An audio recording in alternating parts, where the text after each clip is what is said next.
And as South African schools grapple with a worrying rise in bullying as well as violence among learners, the Thrive Initiative, which is an NPO, has now stepped up and started training its first cohort of 10 youth facilitators from Nyanga to drive and also pioneer a new somatically based intervention for schools as well as communities within the Cape Peninsula. Now, the training to facilitate interactive sessions, teaching participants new skills to manage stress, build empathy and resolve conflict in a whole new constructive way. And their work fully extends beyond addressing bullying and tackles related issues such as gender-based violence, relationship difficulties, community pressure, as well as accountability and leadership. Well, let's now welcome Mr. Brian Segal, who's the founder of the Thrive Initiative. Brian, I'm deeply honored, so welcome. Wow, thank you for this great initiative. I know I mentioned a few of your outputs within my intro, but please, in your own words, take us through this initiative as well as its main objectives, sir. Thank you. Thank you for having me on the show. I was deeply moved by the gender-based violence clip beforehand. And what I'm wanting to explain is that very often we've got logic and rationality. And physiologically, what happens is when we are triggered, that is our logical brain, our thinking brain. And when we trigger, it loses logic. And so that's really how we're needing to deal with gender-based violence, is by saying, how do we take the pressure away? Because when men sadly or women are sad in that triggered state, they lose their logic. How many times have we made logical agreements that we can't keep? And so that's really what the Thrive Initiative is about. It's about how do we begin to understand our emotions in a way that we don't become triggered, and that we don't act out of rage and with regret. And that's, yes, thank you. You know, Brian, so I've long been of the view that in order to actually address the grassroots as well as cause of these bullying as well as other forms of abusive behavior, you actually need to understand what prevailing and mitigating circumstances were there. Some of these kids or even adults come from different social backgrounds that often cause them to act out in these violent ways. So how has this specialized approach actually aided now in you seeing a difference among bullying incidents or even violence among schools within this initiative? So that was why we launched this initiative from Nyanga. Nyanga is one of the townships within Cape Town. It's poverty-stricken. It is violent. It is something that, as a white person, you can't understand what goes on in that.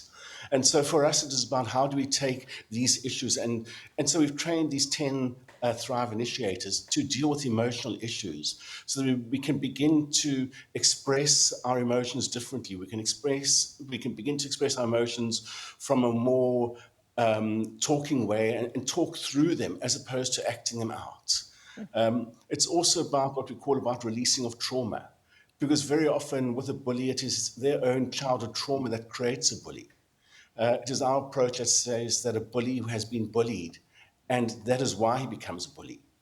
Now, I'm not saying that as a justification. I'm saying that as a deep understanding, because if we can understand the problem, and if we can teach men or women to speak differently, to talk differently, to engage differently, then we can begin to reduce this scourge of bullying and gender-based violence.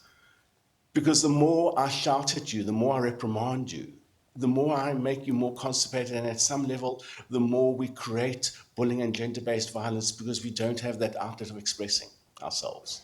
Absolutely. You know, Brian, talk to us about what actually takes place during this training. We understand that you're teaching participants new skills to manage stress, build empathy, and resolve conflict in a completely different way. How do you go about doing this and also ensuring that whatever they've learned, of course, they take it out to the rest of their peers?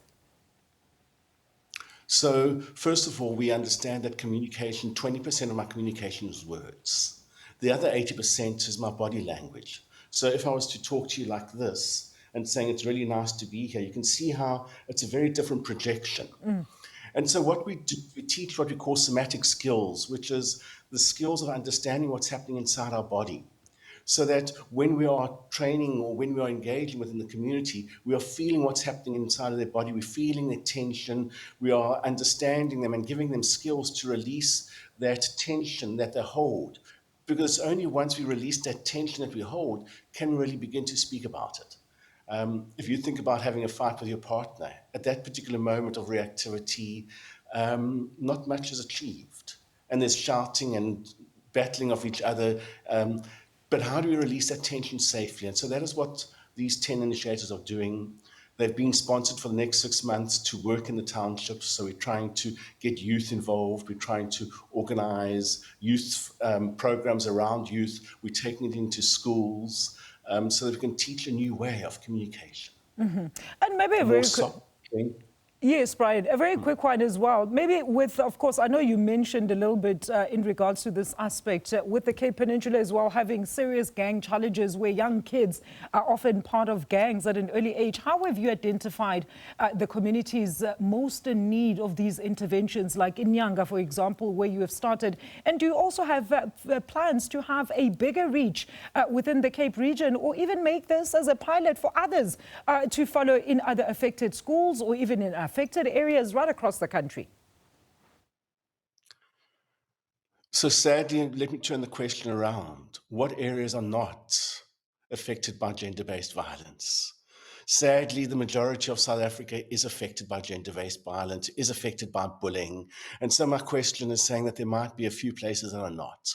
And so our dream is to create these independent spinning teams that work throughout South Africa, that have been trained to be able to deal with it somatically, not intellectually, because now I'm talking to you intellectually and we can make sense of it. But when you're triggered, how do you have those teams? How do you have that ability to regulate yourself to get out of your trigger? And so, yes, our dream is to have it in every single township within South Africa. Wow, Brian, we're going to leave it there. That is a great initiative. Best of luck with your expansion plans. That is Mr. Brian Segal is the founder of the Thrive Initiative.